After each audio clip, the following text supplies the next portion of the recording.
audience, what I can see, and I see that we have a lot of new people who haven't attended Child Hub webinars before, so welcome here, and I hope you will find it very interesting. My name is Katarina. It's my pleasure to greet you on behalf of the Child Protection Hub team, and I will be here today together with Rebecca and Laura for the webinar. Before I continue, I'd just like to draw your attention to a few technical details that can be important for you. First of all is that the Child Hub webinars are recorded, and we will make the recording of our webinar available on the webinar page on our website after the session. So in case you have colleagues who missed and couldn't join us live, you will have a link to share with them, and you can also visit the link and listen to the webinar again. Also, for today's webinar, participants unfortunately do not have an option to use a microphone, so we rely on you to use chat.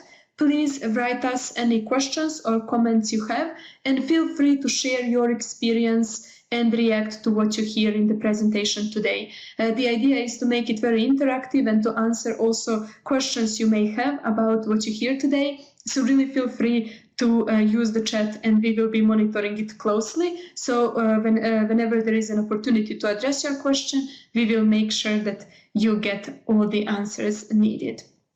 Before I give floor to Rebecca and Laura, I just want to say a few words about the Child Protection Hub.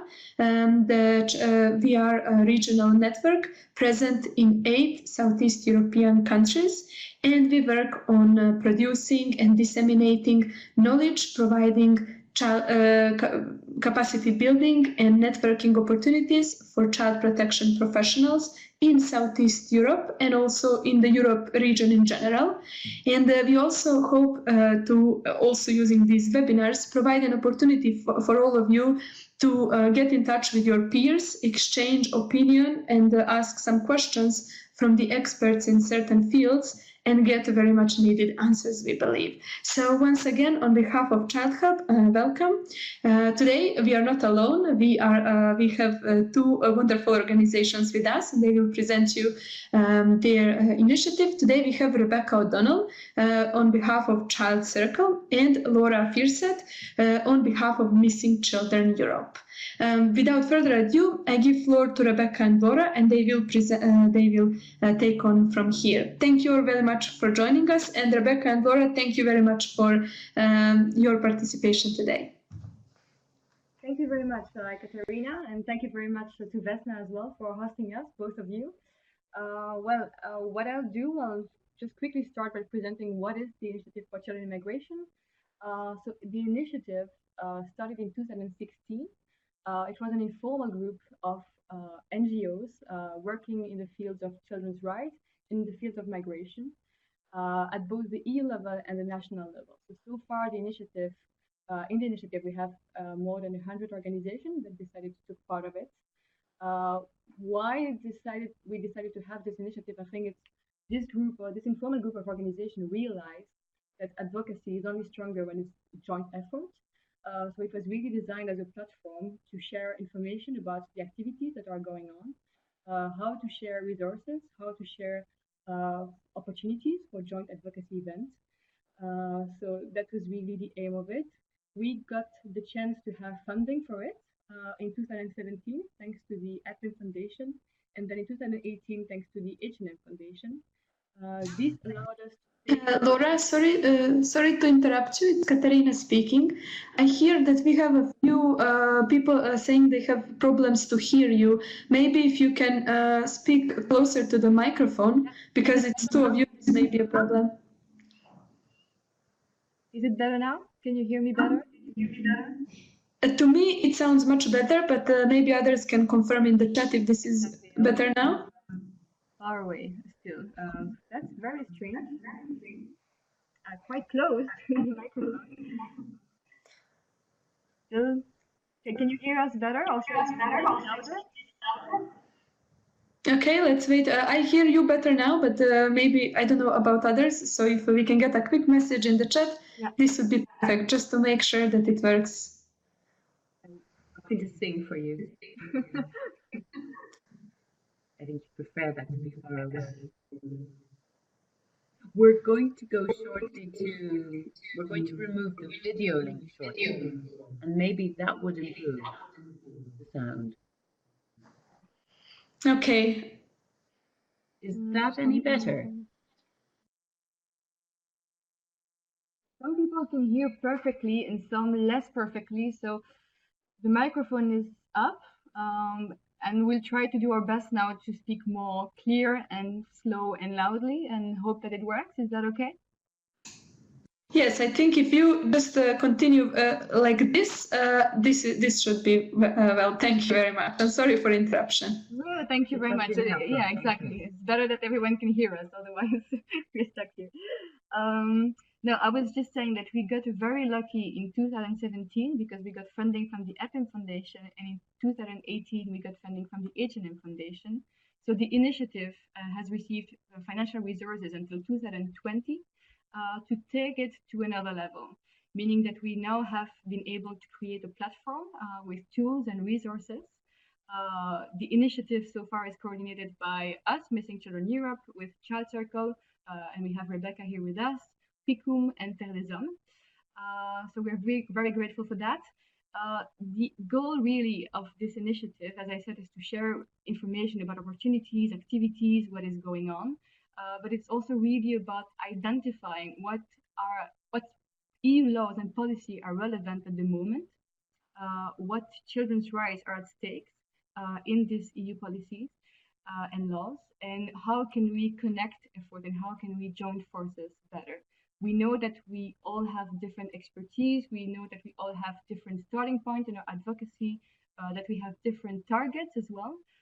We are trying to reach different bodies in our own organization, but this initiative is really to connect on this effort and make it more impactful.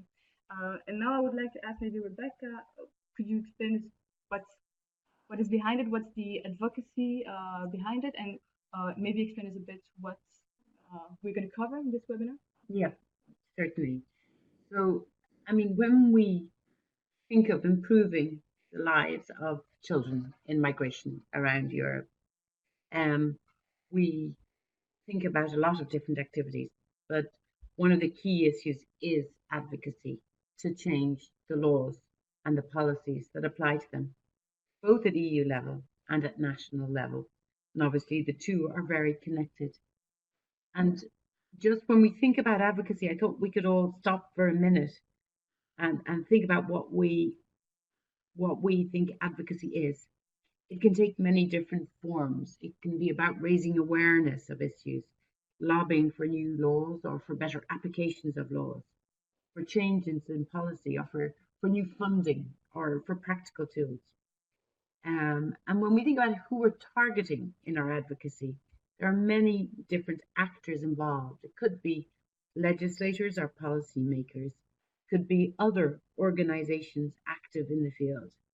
And as Laura said, advocacy is really most effective when it's done in combination with other actors. Now, if we are to have common advocacy, a key objective of this initiative was to create common tools for us to use. And this is what this call is about. This webinar is to introduce the website that has been developed. And the website is there for really one purpose. It's there to support you in any future advocacy work you do to bring about progress at EU or national level for children in migration. And so we would like to give you a tour of this website to show you how it might be useful to use. At first, let's spend a few moments thinking again about who are we talking about when we talk about children in migration. And here's the opening of our website. You'll see it there. It's childreninmigration.eu. Laura, do you want to tell us a little bit about why this initiative took place or started? Yes. I won't go into all the challenges that children in migration are facing today, because I'm sure that most of you who are joining here are quite aware of it. But indeed, it started because since 2015, when there was this increase of arrivals of migrants in the EU, it's been 4 years now, and we still see that there are so many challenges faced by children in migration to have their rights fulfilled and to arrive in proper conditions. And this is really, this is still a concern.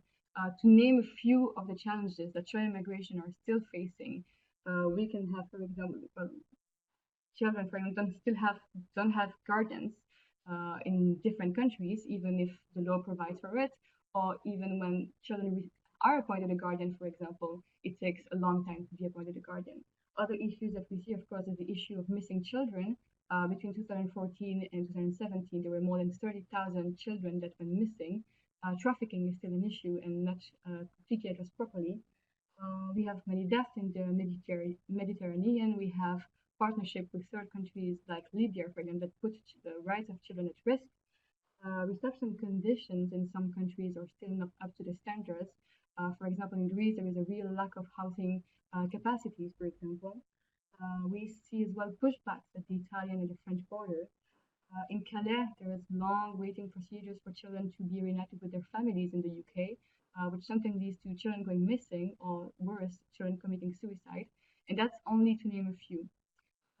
So why we decided to do this initiative is because we believe that the EU laws and EU policies can really shape the response, because they are the laws and policies that then have to be implemented and translated into national law.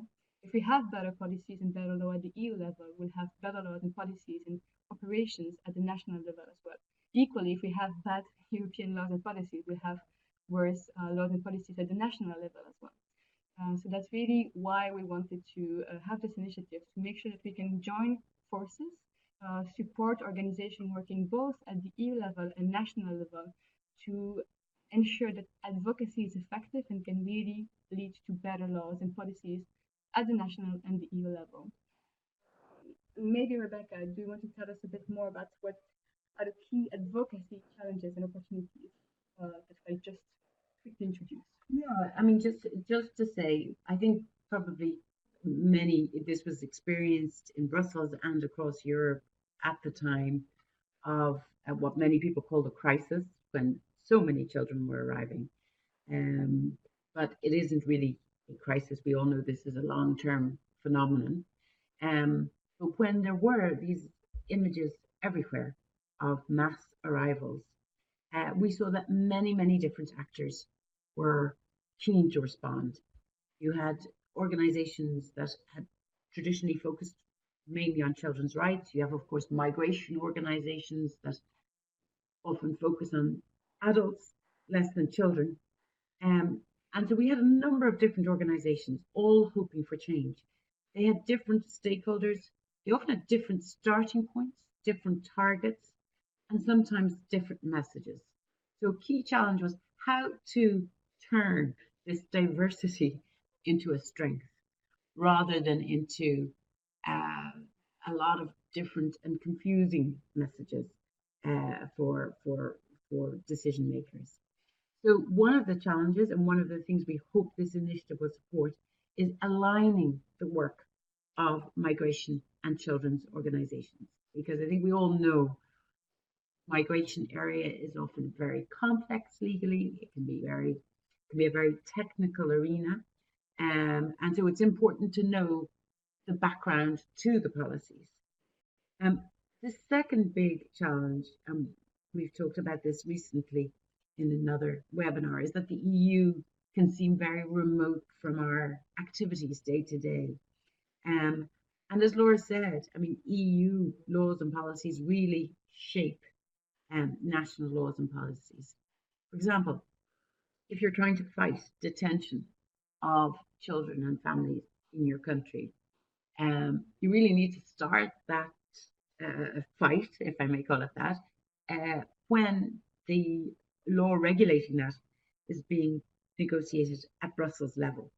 There's little point in doing that advocacy years later when it's being translated into national law.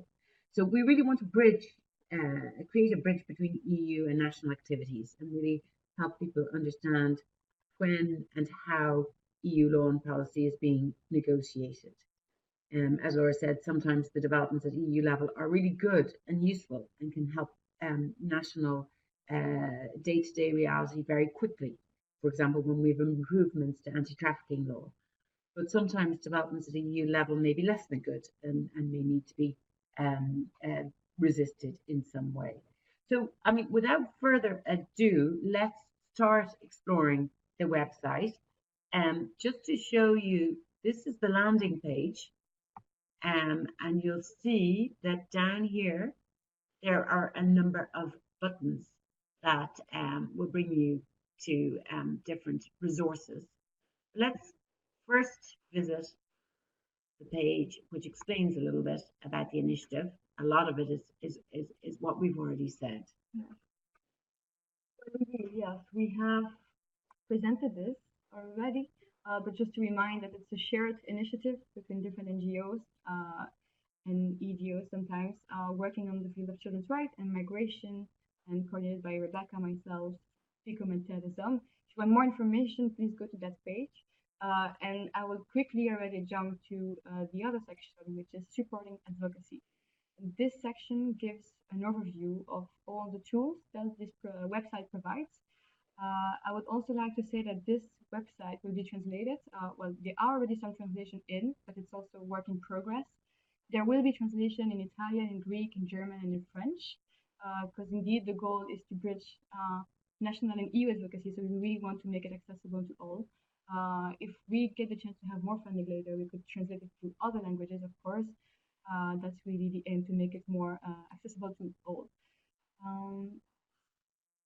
Let's start first with the vision, because the vision is, well, our vision is that a child is always a child, and it's actually the starting point of this initiative. The vision here, yeah, if we click on it, actually explains what we mean by a comprehensive and rights-based approach for all children in migration. It's also how we want the policymakers at national and EU level to tackle the issue of children in migration. If you click here, so this page is really explaining all the tools available to this website. Now, if I click here, I will go to the page dedicated to vision, and when you see clearly what we mean by a comprehensive and rights-based approach.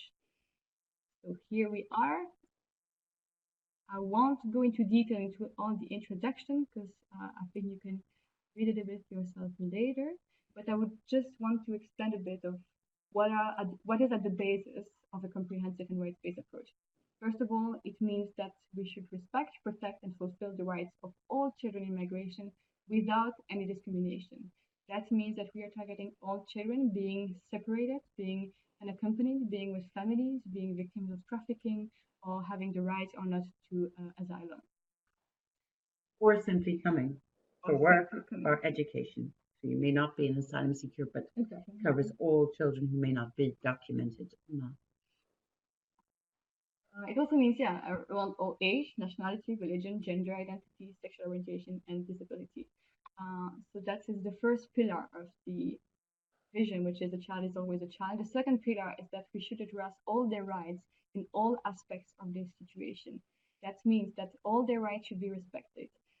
That includes having procedural safeguards in place. That includes having durable solutions that are thought and implemented from day one. And that also includes having access to care and services, among others. But the full description again is here. It's exemplified as well. So you can see in more details what we mean by that.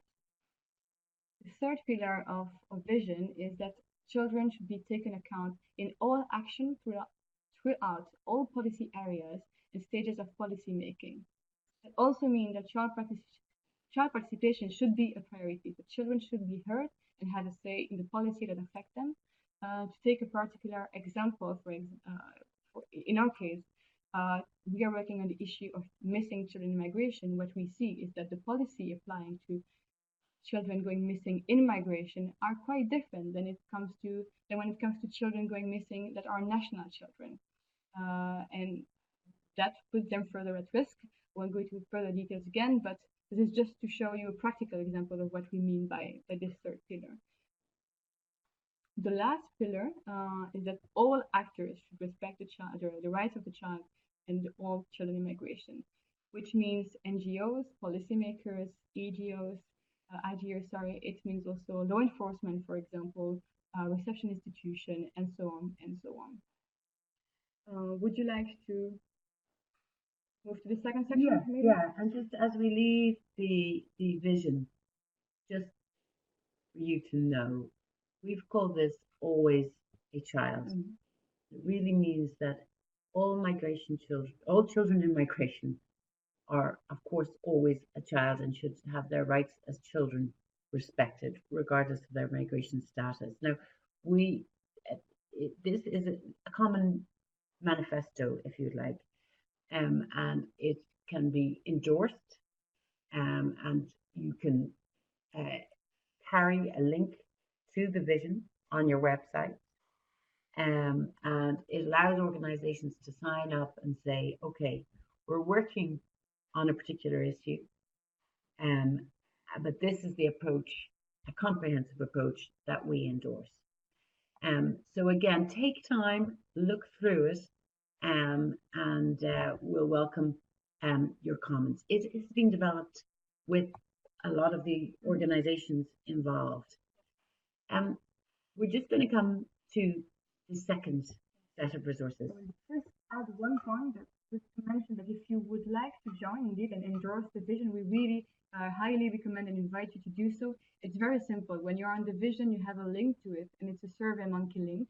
So far, 20 organizations have endorsed it, and we really invite you to do so and to use it in your policy and advocacy. Thank you for bidding, Rebecca. Sorry, go ahead. So, I'm going to go back for a moment to supporting advocacy and the introduction to the resources, okay? So we've introduced the fact that we have a common vision. Then we also have a spotlight on the EU. And the spotlight on the EU is a section in the website where we contain where we address a particular issue, a thematic area related to children and migration, and we identify the issues for children and migration, and we connect those issues with EU policies on the one hand, and also the UN Convention on the Rights of the Child, clusters of rights. Okay, so it really helps you connect issues with the EU policies involved and with the children's rights that underline them. Having these spotlights on the EU will support us in rapidly developing joint advocacy actions at European level. Because if people are developing resources, or if you're asked to sign up to a resource, you can go back to the spotlight to get a real understanding for what are the policies involved. The spotlight also allows us to see what's going on at EU level, and we'll see that in a minute. You may also, the main challenge in your country may be making sure that EU law is better applied at national level, because there are safeguards in EU level, in EU laws and policies that are sometimes neglected or overlooked when they're being implemented. So always think of taking a look at the spotlights to see, is there actually an EU law that can help you in your national advocacy? And so it also should help you hold your government and actors accountable to child rights obligations that underlie migration issues. So I'm going to take you into one of the spotlights. So I'll go back to home. We'll go down to the spotlight button. It's really to give you a window. That's onto EU action. That's what we thought of it as we were developing them. So you will see here, sorry, I'm counting, 1, 2, 3, 4, 5, 6 spotlights here in this column. So there's a spotlight on the general measures that implement a comprehensive approach. There's a spotlight on procedural safeguards, the right to appropriate care and services, durable solutions, solidarity and cooperation between EU member states. So that's really looking at kind of cross-border cooperation that has to exist in this area, for example, for family tracing.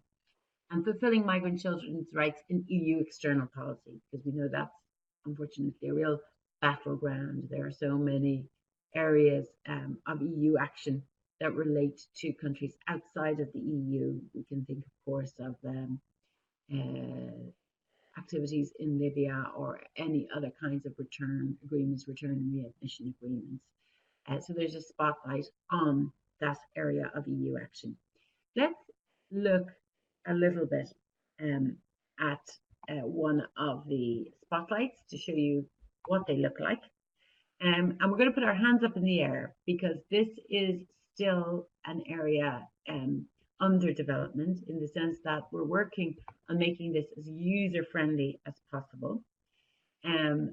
You'll see that as you go into Durable Solutions, there's a download a PDF version of this page.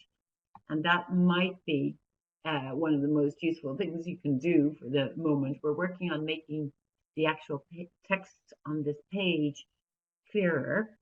But if you go down, you'll see on the right-hand side these titles. What's at the heart of the matter? And that is a section in the paper which tells you what's really involved, what's crucial. Then you can go to a section saying what child rights are at stake, what EU policies and instruments are relevant. Watch this space tells you what's going on at the moment, what's happening, what are the advocacy opportunities, perhaps can be derived a little bit from seeing what's happening. And you'll also have resources for advocacy. So that all of that is contained on this page. Sorry for my clumsiness. And you'll see that here. But instead, I'm going to go into the PDF version because I think that's easier maybe to share. So what's at the heart of the matter? You'll see it explains what finding a durable solution means, why governments should be looking for durable solutions, and it explains a bit what the problem is at the moment. In other words, that national laws and policies concerning status determination are often very fragmented and they're caught up in different laws. So a child maybe have to go through an asylum procedure only to receive a rejection. Maybe their claim to be a traffic person will only surface at that moment. And then finally they may go into a return process. Whereas really keeping people focused from the outset at looking at all of the circumstances of the child's life and what really is in their best interests is the better starting point. If we go down further, you'll see what child rights are at stake, and it explains and gives you links to the rights and the general comments from the UN Committee on the Rights of the Child that are particularly useful to discussions in this area. And if you go into what EU policies and instruments are relevant, it starts off with explaining, of course, that there isn't a single EU law, but different legal instruments apply depending on what status the child has. And there are, of course, several cross-country EU policies. But there you'll see, with the links, that was a combination of very and fairly, a very comprehensive layout of the different instruments that are relevant. And you'll see all of the hyperlinks. So you really can take a walk through the EU law and policy that is relevant to durable solutions. Of course, what the court says is very important, and you'll see links to the Court of Justice's website, the Court of Human Rights in Strasbourg, and the UN Committee on the Rights of the Child, who have a complaints procedure. I've also given links to some of the databases that exist containing judgments in this area. We spoke earlier about the fact that you have a watch this space, and as it says, in a nutshell, what's going on. You'll see there that, for example, the European Commission released a proposal to change some of the articles in the Return Directive. So that's something that's being negotiated now. Resources for advocacy. Again, here are what we call the signposts, 2 resources that might be helpful to you. You don't need to, none of us need to reinvent the wheel. We can see a lot of the detailed work that organizations have put in, and that could be useful to you. And also we would be delighted to host resources that you may be aware of or that you found particularly useful. So that really is the spotlight section, and we have developed spotlights, as we said, for quite a number, 6 areas of EU activity or policy areas, if I can put it that way. Laura's now maybe going to take us into some of the what we call the priority issues, or in fact maybe let me do that quickly because it's linked. It's the same. We do the same areas of activity. We have the durable solutions. We have procedural safeguards being dealt with, and at the moment, as you will see, we have informal working groups who've come together to develop resources in this area. So we had advocacy messages for the reform of the Common European Asylum System ahead of the European elections in May. So you'll see links to a publication, a paper, short paper that was developed, which is to allow national organizations to do some advocacy ahead of the European elections in relation to children in migration. We had a webinar last week, and the webinars are recorded, and you can connect to the webinar here. There's a publication on another burning issue, which is a priority area for lots of actors in the field. It's ending child immigration detention. And the publication that discusses that and sets out resources for advocacy is here. We will have a webinar in mid-May about return procedures.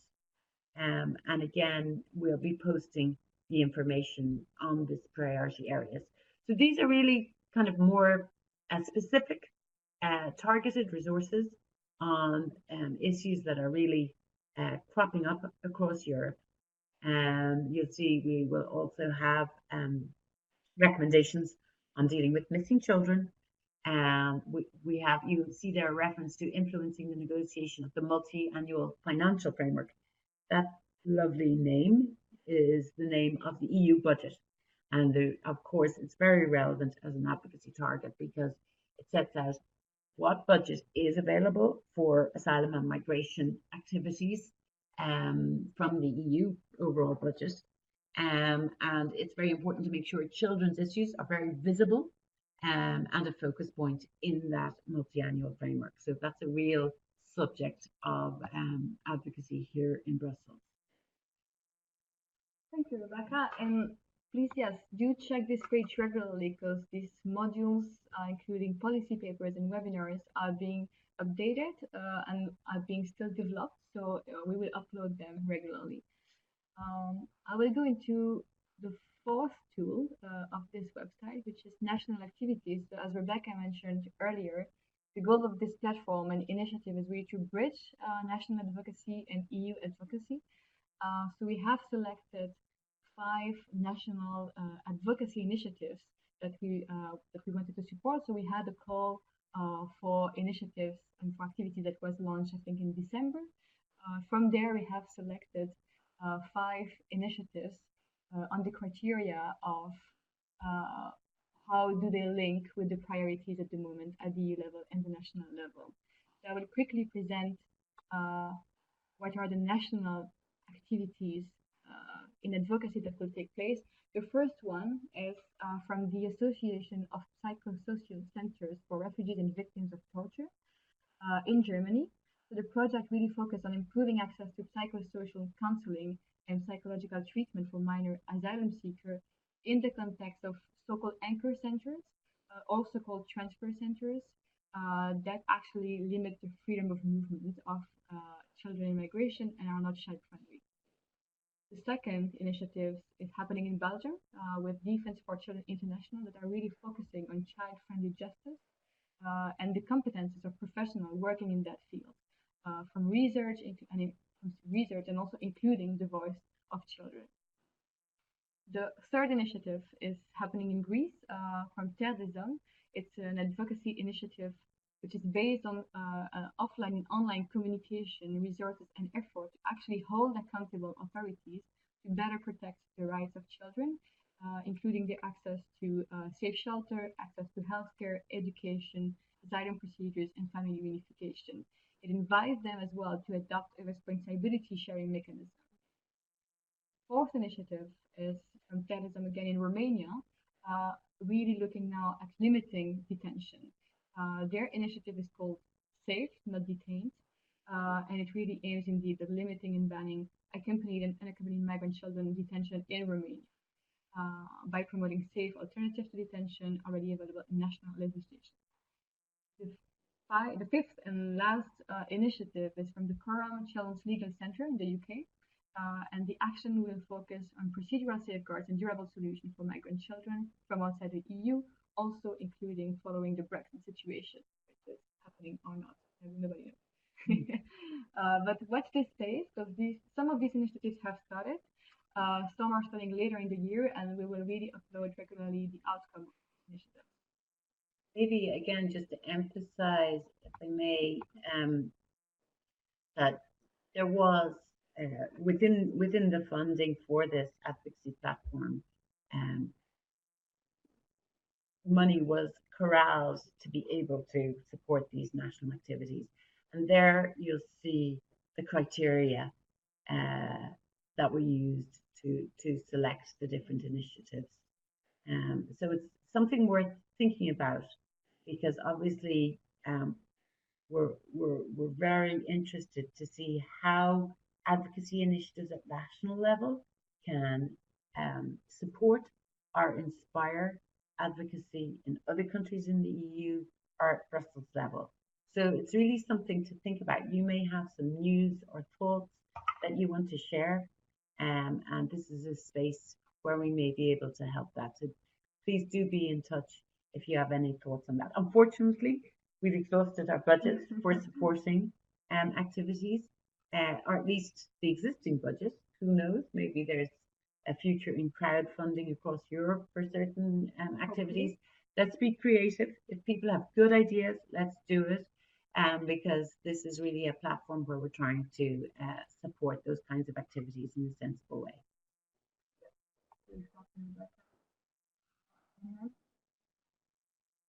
The core of this initiative, we mentioned before that children should have the right to be heard and to participate as well in the policies that affect them. So we also wanted to have child participation at the core of this initiative.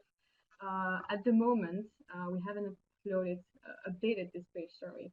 I'm not going to go into that, but please check it as we will. We will have updated. How we want to do that, we have had different discussions, different possibilities to involve children. The first step that we're going to take in involving children will be thanks to PICUM, who have a youth group of migrant children, who they consult regularly, and the next consultation is taking place in May. So they will take, as PICUM and as part of the initiative, the opportunity to consult these youth and children on the documentation and the platform that we have created so far, but also on the recommendation that came from the Last Migration Conference. And that actually links me to my other point, and maybe one of the last points, that this initiative is providing resources and tools that you can see in this platform, but we're also very open to ad hoc initiatives that fall under these priorities. So, for example, we had the Last Migration Conference in Malta between the 20th and 22nd February 2019, so almost 2 months ago.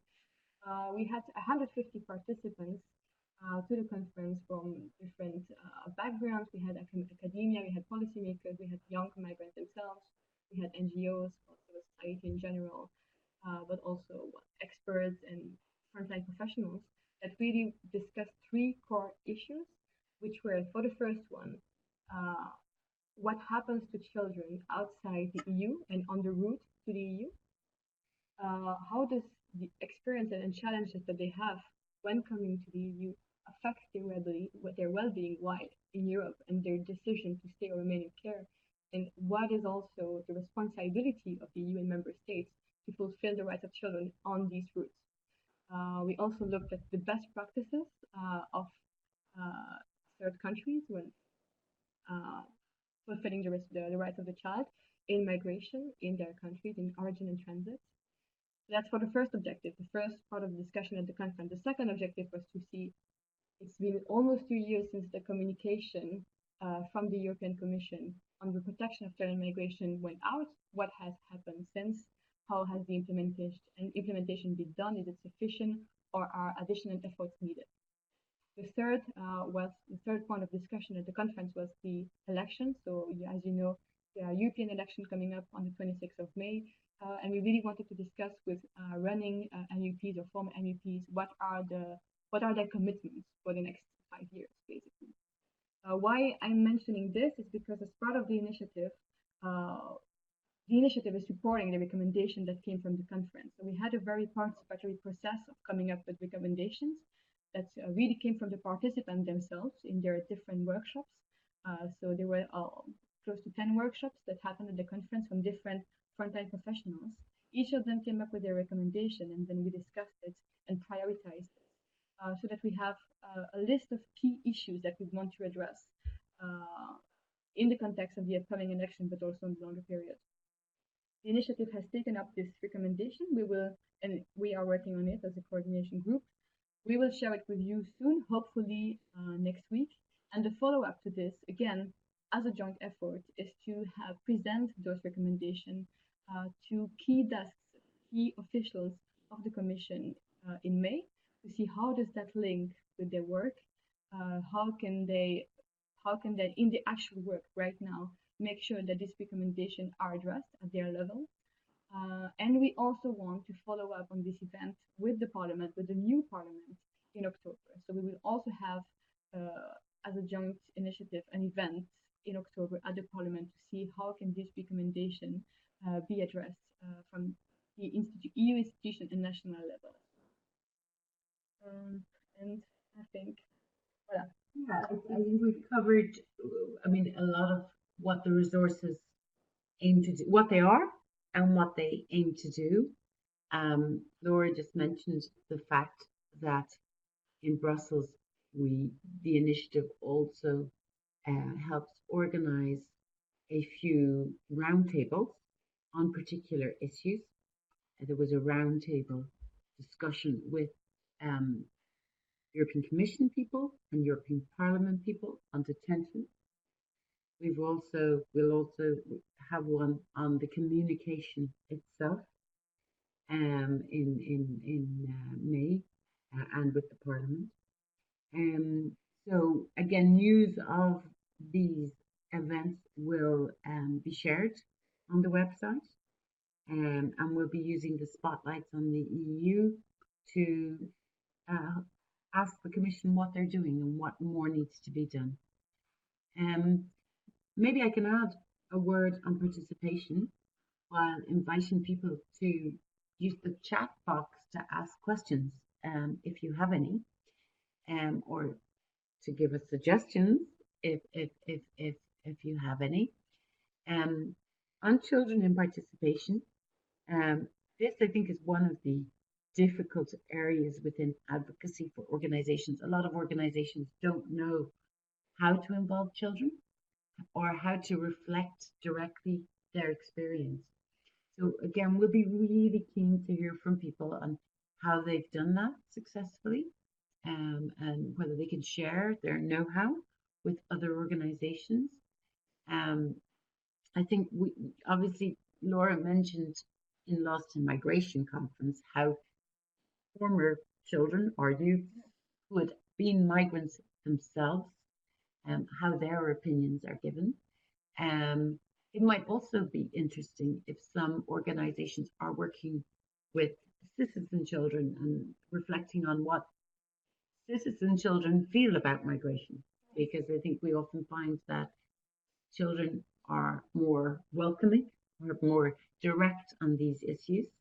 We see that children are very active in the area of climate change, and some children are also active on this area of what is our world with borders? How is that going to work in the future? We all know this is a long-term issue, so we'll be very curious to hear whether or not you have experience in that. So we're going to begin to draw to a conclusion. Does anyone have any questions or comments or issues to share? In the meantime, while you're writing your questions, I would like just to flag some of the other webinars that are coming up as part of this initiative.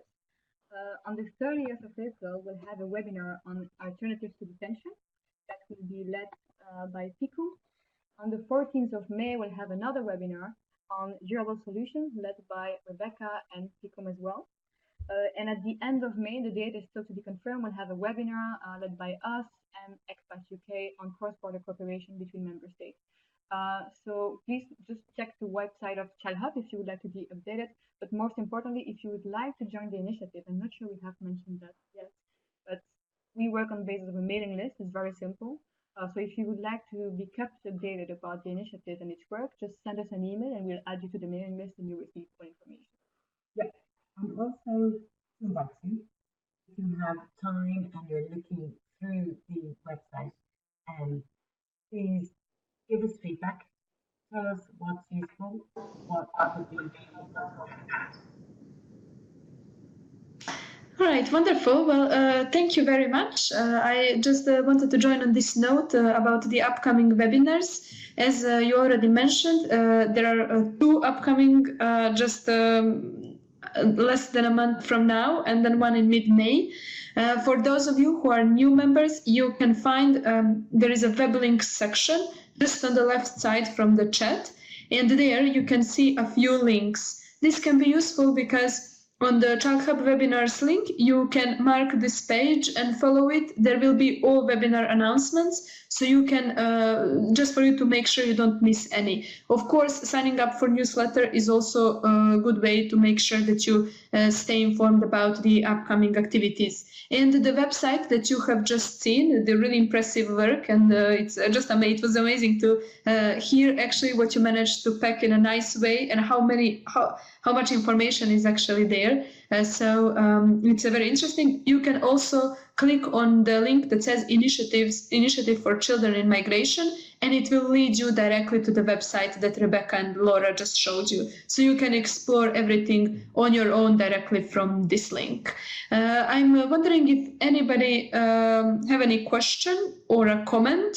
It's just a lot to digest and to hear what is available and to think about what could be actually a question.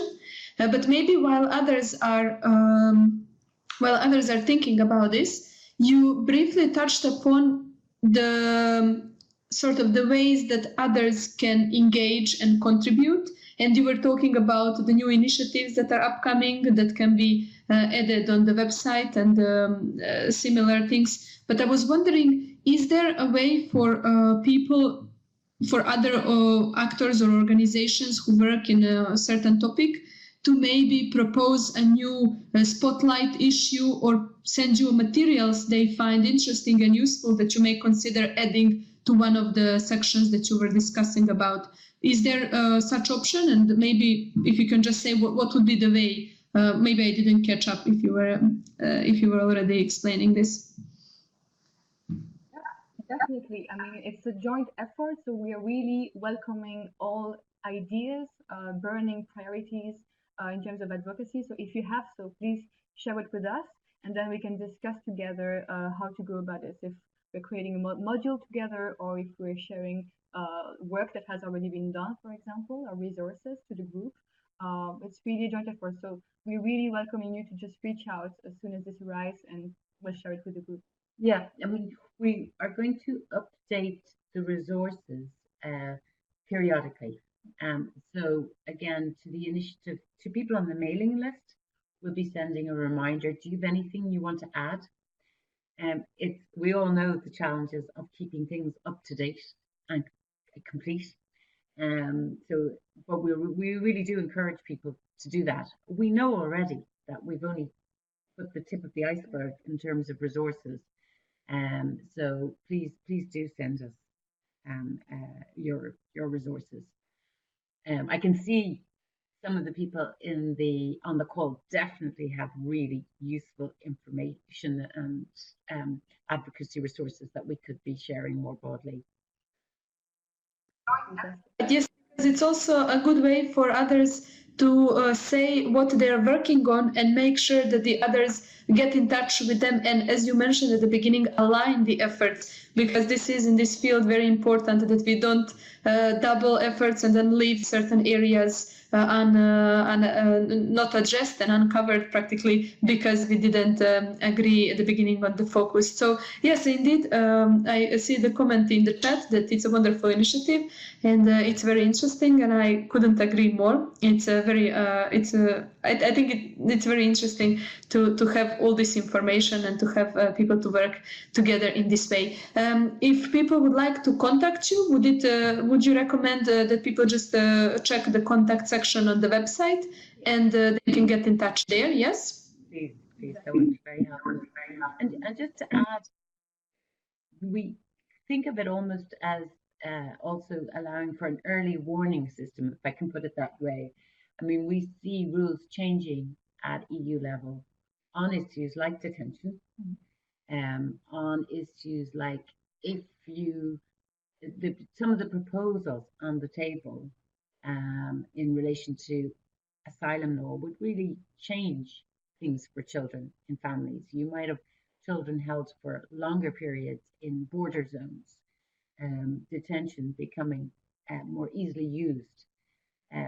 That if families with children move from one country to another before their asylum claim is heard, they may not be entitled to services in the new country. So real challenges coming up for all of us that are being discussed now.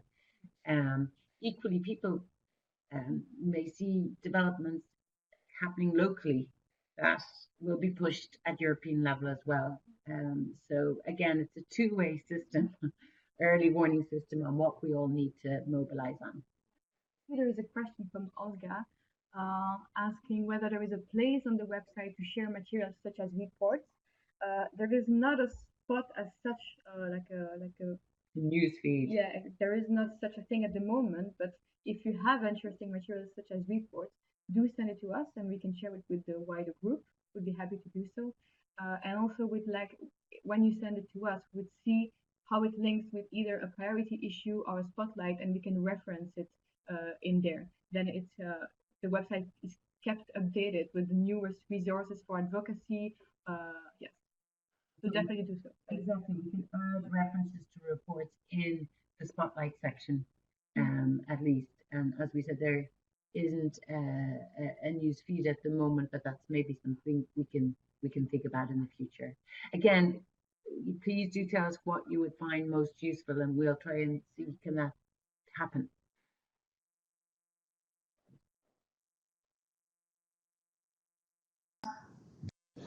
Okay, thank you very much. I think we are almost out of time. So before we close, I just wanted to let everybody know, in case you are interested to get a certificate of attendance for this webinar, all you have to do is write us on info@childhub.org. I will just type this in a chat in a moment.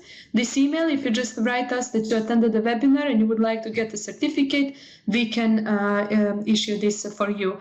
So you can see now on the screen 2 polls, and we are really much looking forward to your answers. So please feel free to provide us the feedback and include any comments you may find relevant. Once again, make sure to check the Chat Hub webinars page for the upcoming webinars, and to follow us on Facebook, because we publish regularly there all activities, so it's also an easy way to stay updated. Many thanks to Rebecca and Laura for very interesting presentation and this initiative. Thank you very much. And many thanks to all of you, 31, who patiently listened for the whole hour about this. Thank you all very much, and I hope to see you again on April 30th. Goodbye and have a great afternoon. Thank you, Katrina. Thank you, everybody. Bye.